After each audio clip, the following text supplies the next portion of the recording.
सर्वजण बघू शकतो। आणि मुख्यमंत्री साहेबांनी जेव्हा इनॉग्रेशन केलं होतं तेव्हा सांगितलं होतं 240 किलोमीटर प्रति घंटा वारं आलं वादळ आलं तरी याला काय होऊ शकत नाही। नवयुगा कंपनी हीच ती कंपनी ज्याचं VSR म्हणजे अजितदादांच्या घटनेमध्ये जी कंपनी इन्व्हॉल्ड आहे त्या कंपनीचं आणि या नवयुगा कंपनीचं कुठेतरी संबंध आहे।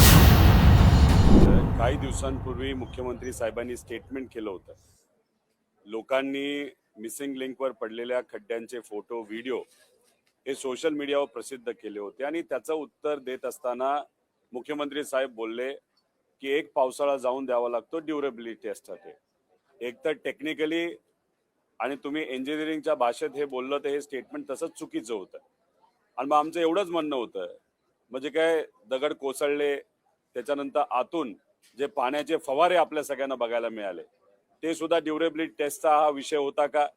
त्यामुळे कुठं ना कुठंतरी ही जी काय मिसिंग लिंक आहे त्यातून विकास हा कुठेतरी मिसिंग आम्हाला वाटतो, सेफ्टी कुठेतरी मिसिंग वाटते आणि लिंक कशाला आहे तर करप्शनला तिथं लिंकिंग आहे असं आमचं ठाम मत आहे।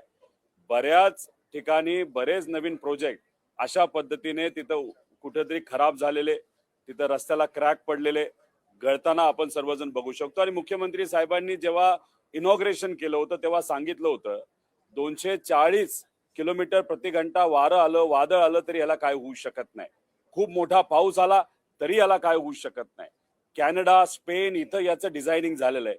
मग एवढं सगळं होऊन सुद्धा परवाच्या पावसामध्ये आत्ताच्या आत्ता इनॉग्रेशन केलेला 2 महिन्यापूर्वी इनॉग्रेशन केलेला हा जो रस्ता आहे तो जो टनल आहे तो जो लीक होत असतील, पाण्याचे फवारे सगळीकडनं उडत असतील, रस्ते क्रॅक होत असतील, मग कुठं ना कुठं तरी आम्हाला शंका 100% त्याच्यामध्ये त्या ठिकाणी येते। त्यामुळे आमचं एवढंच म्हणणं आहे क्वालिटीचं काम झालं पाहिजे, शब्दाचा खेळ तिथं नको। फक्त ह्याच्यामध्ये काय झालंय की ज्या कंपनी याच्यामध्ये जबाबदार आहे, नवयुगा नावाची एक कंपनी आहे, कुठली आंध्राची आहे, एफकॉन नावाची एक कंपनी आहे। नवयुगा कंपनी हीच ती कंपनी ज्याचं VSR म्हणजे अजितदादांच्या घटनेमध्ये जी कंपनी इन्व्हॉल्ड आहे त्या कंपनीचं आणि या नवयुगा कंपनीचं कुठेतरी संबंध आहेत हे आम्ही आधी सुद्धा सांगितलेलं आहे। पण दुर्दैव असं VSR कंपनीवर कारवाई झाली नाही। त्याच्याच बरोबर हा जो प्रकल्प आहे मिसिंग लिंकचा हा सुद्धा नवयुगा कंपनीला दिला गेला। ती आंध्राची कंपनी आहे, तिथे असणारे जे मुख्यमंत्री आहेत आणि जे देशामध्ये असणारे जे एव्हिएशन मंत्री आहेत त्यांचं सुद्धा या कंपनीचं लेणं घेणं आहे। त्यामुळे कुठं ना कुठंतरी कंपनीला वाचवलं जातं।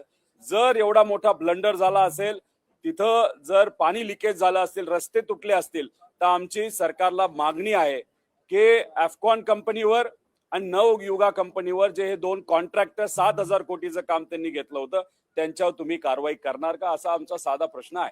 कनेक्टिंग लिंकचं जेव्हा उद्घाटन झालं होतं त्याच्या आदल्या दिवशी सुप्रियाताई ट्रॅफिक मध्ये सापडले होते। मुख्यमंत्र्यांनी जाहीर भाषणात सांगितलं होतं की ताईंना की परत तुम्हाला ट्रॅफिकचा सामना करावा लागणार नाही। काल 7 ते 8 शेवटचं ट्रॅफिक असं म्हटलं होतं, काल 7 ते 8 तास ट्रॅफिक बघायला मिळालं।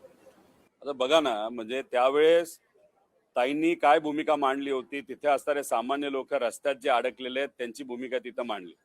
त्याच्यावर बोलत असताना राजकीय टिप्पणी ही मुख्यमंत्री साहेबांनी केली। ताईंना परत कधी तिथं ट्रॅफिकमध्ये अडकायला लागणार नाही। पण दुर्दैव असं 2 महिन्यातच 7,000 कोटी रुपयाचा हा प्रोजेक्ट इनॉग्रेट झाल्यानंतर दगड कोसळले, त्यानंतर पाणीच्या फवारे आपल्या सगळ्यांना बघायला मिळाले, रस्ते क्रॅक झाले।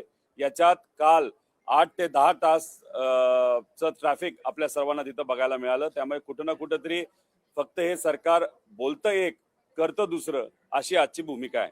राष्ट्रवादी